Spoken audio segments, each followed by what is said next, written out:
भैया होनी है बलवान, समय को चक्कर वारी है, बहना होनी है बलारी। और गही सैया को हाथ रे के अंदर ले गई प्यारी।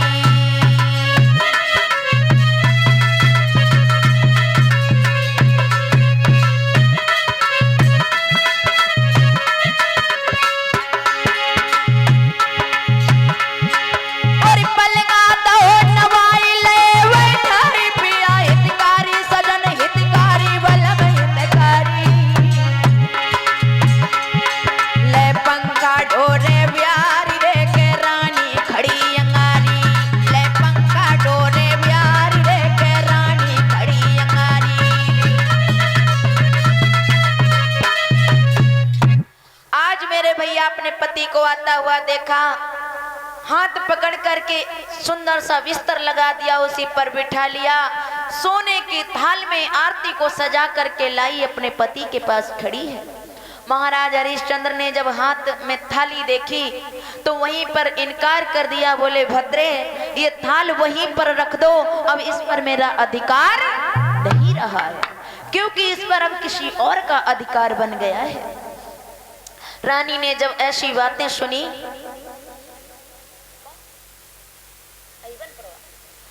हमारे हरिहर सिंह भैया अहिवन प्रवास है 101 मुद्रा हमें भेंट कर रहे हैं, बहुत बहुत धन्यवाद। सदा लक्ष्मी कुबेर जैसे भंडार भरे रहे हमारे हरिहर भैया के, अन्न धन से परिपूर्ण रहे, सदा सुखी रहे। देखा जाता है, जैसे ही बताते हैं, रानी ने अपने पति की मुरझाहट को देखा जब चेहरे की, तो वो भी चिंता में पड़ गई कि आखिरकार ऐसा क्या हो गया। अभी तक तो जब हमारे महाराज आते थे तो चेहरा कमल के समान खिलता था, लेकिन आज ये मुरझाहट कैसी है। अपने पति के पास बैठ गई और पूछने लगी, हट करके कहती है कि मुझे कुछ बता दो, क्या हो गया महाराज, कोई विपद आ गई है क्या। कहती है वो एक पतिव्रता स्त्री अपने पति से कि हाथ जोड़ के नारी पिया से बोली रही वाणी,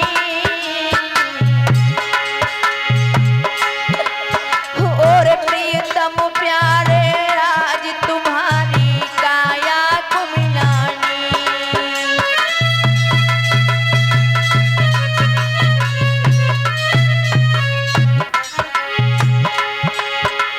बोलती है अरे विपत्ति का महलन पे आई, और जा से भय उदासी उदासी चेहरा बेचाई, हाँ जा से भय उदासी उदासी चेहरा बेचाई।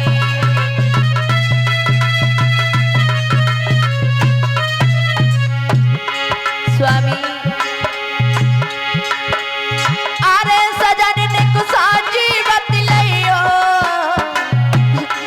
का घटना घट गई नाथ पिया मोह जलती समझियो।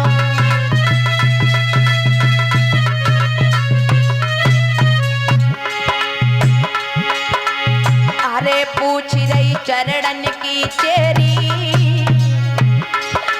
गम को फटो पहाड़ फाट गई दुख की कोई ढेरी, गम को फटो पहाड़ फाट गई दुख की कोई ढेरी।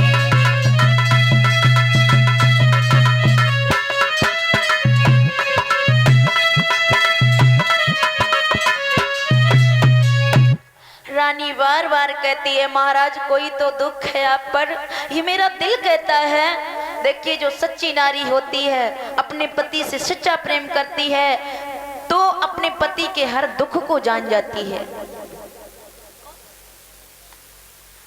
और हमारे आदरणीय पंचम सिंह भैया रूपम परवा के ये 101 मुद्रा भेंट कर रहे हैं मुझे। हमारे भैया को बहुत बहुत धन्यवाद।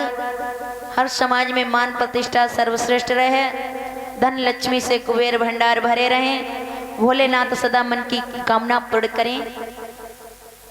तो देखा देखा जाता है आज रानी के बार बार कहने पर राजा का कोई सवाल का जवाब नहीं मिल रहा है। रानी भी अंदर से घबरा जाती है, कहती है स्वामी कोई तो बात है बताओ ना। जब बहुत कुछ पूछने पर, क्योंकि कहते हैं कि नारी हट बड़ी विचित्र होती है, अगर हट कर जाए तो चाहे कुछ भी बात हो वो पूछ कर जरूर माने। ये साधारण नारियों की बात नहीं हम कर रहे, एक तो एक सती हो गई हैं अपने इस देश में, और आगे लिखा भी है बड़ी बड़ी शक्तियां नारी शक्ति में बताया जाता है कि सीता सती गति को और जानती नहीं, और नारी अपनी पर आ जाए किसी की मानती नहीं, नारी अपनी पर आ जाए किसी की मानती नहीं।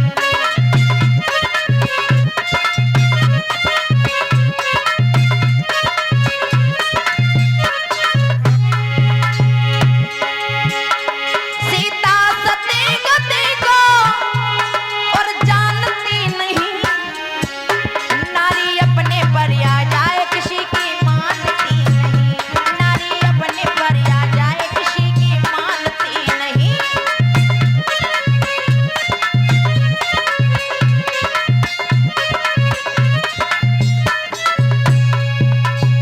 सीता हो या सती हो, अगर अपने पर आ गई तो किसी की मानने वाली नहीं होती हैं।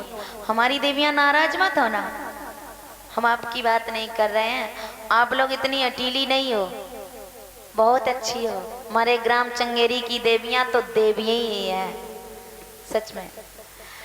तो देखा जाता है आज जैसे ही महारानी के बार बार पूछने पर हट करने पर राजा हरिश्चंद्र को बताना पड़ा।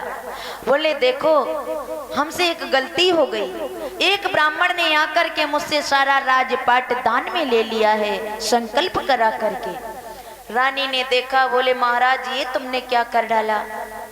बोले महारानी इतनी ही बात नहीं है, अब हमारा इस राज्य में कुछ भी नहीं बचा है, और अभी उस ब्राह्मण का 60 वार सोना बाकी है, वो हम कहां से देंगे। रानी भी घबरा गई, आंखों से आंसू नहीं बंद हो रहे हैं, सोच रहे हैं क्या करें क्या ना करें, इतनी बड़ी विपत्ति आई है। तब तक देखा उनका जो पुत्र था रोहितास, वो खेलता हुआ आया और आकर के अपनी मैया के पास खड़ा है।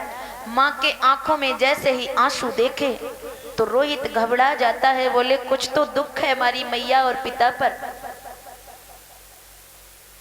हमारे पंकज प्रधान भैया विष्णुपुर कला से 101 मुद्रा भेंट कर रहे हैं। काहे पंकज भैया जो शोभा नहीं दे रहे हैं, राम हमारे राम भैया की तरफ से 51 मुद्रा भेंट हो रहे हैं, बहुत बहुत धन्यवाद। हमारे पंकज भैया तो बहुत ही हल्के में चले गए हैं। चलो अभी तो शुरू हुआ है।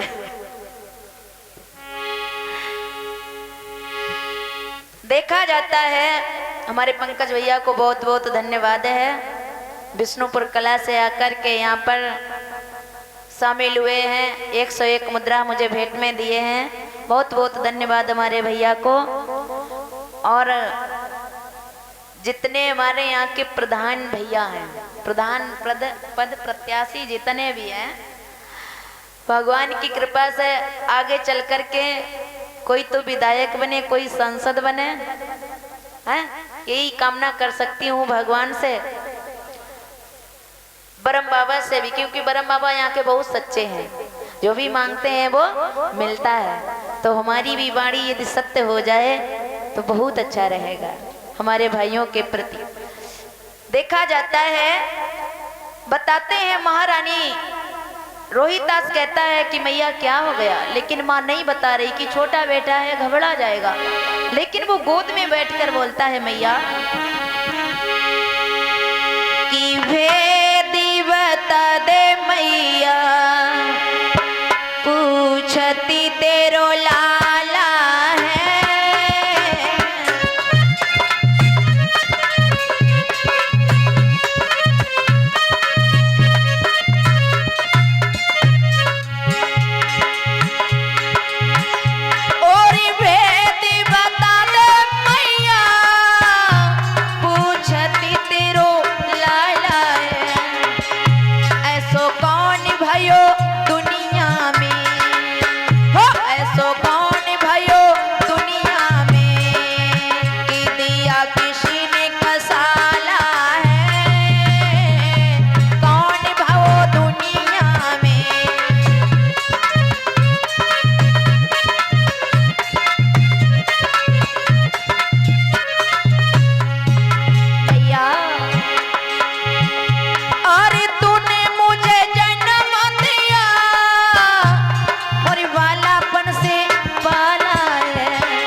से रोहिदास कहते हैं, ऐसा दुनिया में कौन पैदा हो गया जिसने इन आंखों से आंसू रुलाए हैं मैया, बता दो। मैया कहती है बेटा कुछ नहीं। बोले अरे कुछ कैसे नहीं, कोई तो बात है मैया, अभी तक तो इतने बड़े हुए मैंने तुम्हारे आंखों में आंसू नहीं देखे, लेकिन आज क्या हुआ। बार बार पूछने पर देखते हैं मैया कहती है बेटा तुम्हारे पिताजी से गलती हो गई है। बोले गलती, वो भी हमारे पिताजी से? हाँ, कैसी गलती हो गई है? बोले तुम्हारे पिताजी से एक ब्राह्मण ने आकर के दान में सारा राजपाट मांग लिया है। रोहिदास कहने लगे मैया इसमें कौन बड़ी दुख की बात है, अरे तो बड़े खुशी की बात है, हमारे पिताजी दानवीर हैं, सत्यवादी हैं, अरे तो उनको ये करने पर शोभा देता है, ये तो उनका कार्य है, तो हम क्यों घबराएं मैया, ये तो बड़े भाग्य की बात है। वाह, ऐसा तो पुत्र सभी का होना चाहिए जैसा रोहिदास है। मैया कहने लगी बेटा अरे केवल राज्य ही नहीं, अभी उस ब्राह्मण का 60 वार सोना बाकी है। रोहिदास ने बड़े प्रसन्नता से जवाब दिया। बोले मैया तो भी कोई दुख की बात नहीं हमारे लिए। देखिए ब्राह्मण ने राजपाट लिया, 60 बार सोना लिया, लेकिन मेरा अभी शरीर नहीं लिया हमसे, ये मेरे पास है, तो हम खुद को बेच करके उस ब्राह्मण की दक्षिणा अदा कर देंगे। मैया ने तुरंत गोद में बिठा लिया। देखिए ऐसे संस्कार होने चाहिए हर बच्चे में, हर भाइयों में, हर प्राणियों में, जैसे रोहिदास में थे। और हर माँ को अपने बच्चे को यही संस्कार देने चाहिए कि जब कभी दुख की बात आए तो घबराओ मत बेटा, आगे कदम बढ़ाओ, सफलता मंजिल जरूर मिलेगी। लेकिन आजकल चाचा जी, आजकल की तो बात ही निराली है। आजकल यदि संस्कार देती भी हैं अपने बच्चों को तो सबसे हटके देती हैं, अलग देती हैं। जैसे कि आपको बताएं, हमारे जो राजा भैया बैठे हैं, राजा भैया, ये इनकी देवी जी घर पे, मतलब हमारी भाभी जी घर पे, इनको एक बच्चा है छोटा सा, भगवान नाम शिवम है। तो ये एक बार बाहर चले गए थे नौकरी करने, काफी दिनों के बाद घर आए तो देवी जी जो बच्चा है तो छोटो, जब वो टॉयलेट लगे तब वो अपनी मम्मी से कहे, हमारी भाभी जी से, कि मम्मी सूसू करेंगे। तो वो देवी जी कह लल्ला ये मत कहियो, जब आपको टॉयलेट लगे तो जय कहियो गाना गाएंगे। देवी जी ने, भाभी जी ने कहा कि जय कहियो गाना गाइए। अब वही बच्चा के दिमाग में भर गो, जब भाई टॉयलेट लगे तब वो यह कहे मम्मी गाना गाइए। तो हमारी भाभी जी जानती थी, वे करा देती थी। अब देखो का एक दिन भैया बाहर से जब आए तो आए, अब खाना पीना खा करके रात्रि में लेटने को चले, तो वो बच्चा बोला मम्मी आज हम पापा के साथ लेटे हैं। तब भैया बोले ठीक है, काफी दिनों के बाद आए, हमारे साथ सो ले। बोले हाँ ठीक, लेटाए ले जाके। कमरा में जाके भैया ने अपने साथ अपने शिवम लला को लेटाए लो। अब लेटाए के देखो रात्रि के 12 बजे तो वह का टॉयलेट लगी। अब बोलो पापा गाना गाइए। भैया को जब हाल पता नहीं है तो कि गाना काय सो झुकाते हैं, बोले पापा गाना गाइए। तो भैया बोले रात बहुत है, थोड़ी देर बाद रुक जा, सुबह होने दे तब गाय ले। तो बच्चा शिवम लेट गो, थोड़ी देर बाद फिर उठो, बोले पापा गाना गाइए। भैया बोले कैसे तेरा दिमाग है, रात में गाना गाइए 12 बजे। बोले पापा गाइए। बोले चुप, सुबह गा लेना जब सुबह हो जाए, अभी मत हमारा दिमाग खराब कर। बेचारा फिर डर के मारे सो गया। थोड़ी देर, अब भाई जब तेज टॉयलेट उसको सता रही है तो वो उठा, बोले पापा गाना गाइए। भैया बोले अरे हमने कितनी बार मना किया, चुप लेट, गाना नहीं, सुबह गा ले। बोले पापा बहुत जोर गवास लगी है। भैया ने सोचो कि गात हुई है, कोई गाना हुई है जाको मन पसंदी, तो गाओ करत हुई है, तो गवास लगी आई रात में। ऐसा कर, चिल्लाए के मत गाइए, चुप में मेरे कान में गाय दे। भैया को नहीं पता, वो लला उठो, उठ करके भैया के कान में लग शंका कर दे। टॉयलेट कर दी। और भैया बोलेगी अरे ये क्या कर दिया? बोले हम तो वही तो कह रहे थे गाना गई है, गाना गई है, कब से कह रहे हैं। बोले ये तूने सीखा कहाँ से ये बता? बोले मम्मी ने तो कही थी कि जब टॉयलेट लगे तो ये कहियो गाना गई है, सो तो हम कर रहे हैं। हाय आज सुबह वो देवी जी को भैया ने कही, बोले का ऐसी शिक्षा दे पाई तुमने? हम बाहर रहे इतने दिन बाकी उधम सिखाए दो हैं। तो कभी कभी ऐसा हो जाता है कि देवियां जो होती हैं ऐसे संस्कार दे देती हैं, चक्कर में पड़ जाते हैं, बच्चे का भी भविष्य बेकार हो जाता है।